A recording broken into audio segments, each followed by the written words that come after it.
Hello, hello. Welcome to video 2, character rigging in Adobe Animate.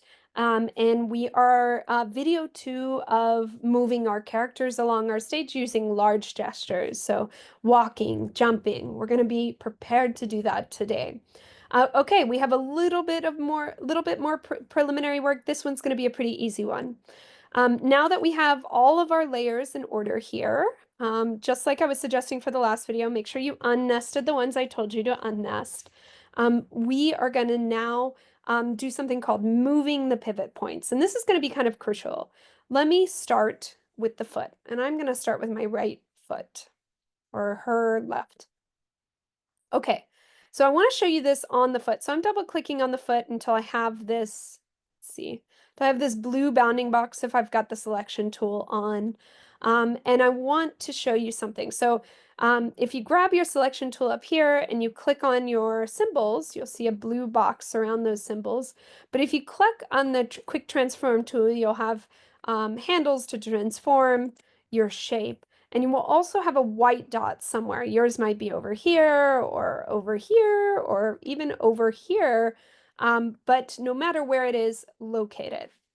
Okay, so I want to show you something. This is called the pivot point, and I talked about this a little bit in the last video, but it's become even more crucial for moving our character around. If my pivot point is somewhere random, and I try to then rotate this foot, it's going to rotate from that point of contact.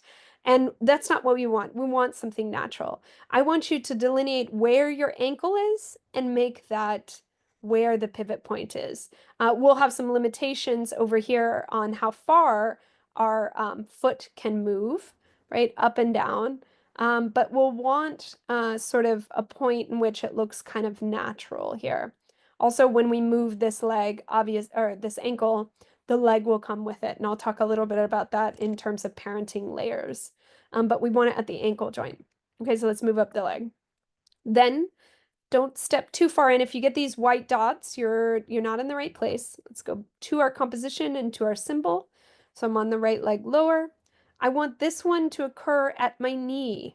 So wherever that knee point is, mine's a little high, my shape, but my knee is about right here, and I want that to be my pivot point for my leg. Okay? So I'm just pivoting with this rotation tool here to test it. So I'm just holding down my on my keyboard and rotating it, and then Command Z to undo. All right, next thing, upper leg. It will be in the center of your leg, so I'm looking here and here, and it will be up at the hip. That's going to be our pivot point there. It's a little bit, maybe move my joint down just a tad there, testing out my range of motion. It's not going to look perfect now, but it will look perfect soon. Okay, so I'm going to follow along, do that with my other side here, try to match them up as best you can. That's about the knee joint there. Oops, stepped one too many. This is the ankle, somewhere in the shoe here. And now the arm is going to be kind of similar. Oops, let me step out, grab my hand. Ooh, my pivot point is way off here at the wrist, at the elbow joint. And now this one won't matter for me. I'm leaving these two entities separate, but you only have your wrist joint and your elbow joint and your shoulder joint in a real body. But for me, I want to leave these two symbols separate so that I could, if I wanted, transform the sleeve. In case if it's moving and crumpling up next to the body, I might want to shrink that sleeve down a little bit. So I am leaving it separate, but I will never really rotate based on this object. Yours might be different. If your arm's all the way going here, the more important one is right at that shoulder joint. And I'm looking for that joint right where our shoulder moves. So like where that shoulder movement will be the most natural. Do the same thing with the other arm, which I've already started. Like I said, this one will not rotate without the sleeve, but I want to keep them separate to edit them. Is that about the elbow there? And the wrist. Cool. Torso is fine in the center. Let's find the center of the torso here. If you have two torsos, you might want each one to be in the center. Then because we took out the neck out of the head, we can make our pivot point for our head more appropriate. And you can kind of see where a good rotation for a head movement would be. We're gonna have to rotate the back of the hair in the same place. Let's see, we can try on the nose in the center. Let's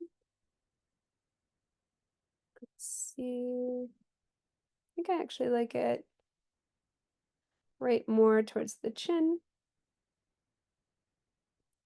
There.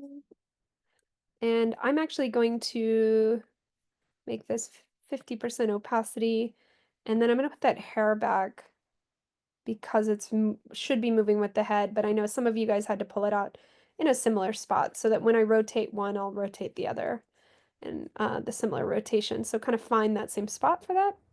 And now I can bring my head back to visible. And then I'm going to move the neck, and I like it down at the bottom. And I may ask me a question last class, and I'm going to show you guys how to mask off so that you don't interrupt the sweater when you're moving your neck. This one won't be seen because we're going to parent these layers, and my neck's going to move along with my head. But this one will have to kind of create a special um, situation for if you made the neck on top of the torso, instead of it being sandwiched in between the head and also below both the head and the torso. If the neck is on top of the torso, so if I brought this up, I kind of drew it backwards. But if it was in behind, it really wouldn't matter.